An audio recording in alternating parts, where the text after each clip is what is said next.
All right.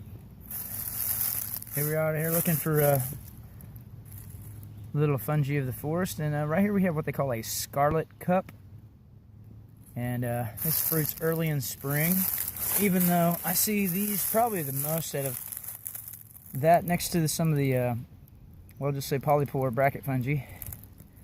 And when I'm out here hunting for actually anything that's in the forest floor, we'll just put it that way, this is what I actually see the most of right here. That and the chanterelles. So this is a Scarlet Cup. It's in most of your manuals. The one I'm using right now is, I use the Peterson Mushroom Field Guide, and it was right on there underneath the what they call the cup fungi, right before you get to the sac fungi. So this is a Scarlet Cup, and that's pretty much all it is. It doesn't say it's edible, it doesn't say it's delicious, it doesn't say it's poisonous, it doesn't say it's toxic. So that means they probably haven't messed with these, if that makes any sense. So here's my finger for reference, and that's about as big as they're gonna get. I've seen them a little bit bigger than that. Scarlet Cup Fungi. I've seen them a little bit bigger than this.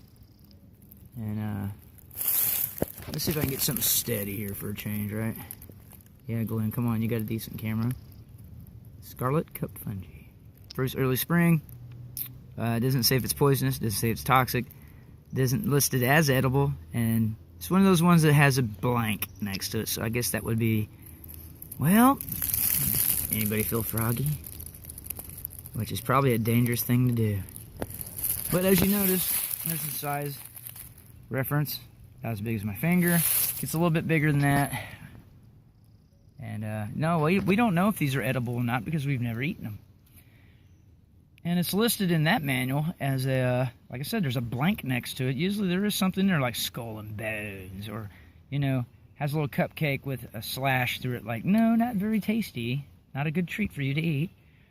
And then we have to go and consult some of the other, what we'll call more intricate manuals, since that one's been published. You know, someone who was a little bit more adventurous and probably ate these.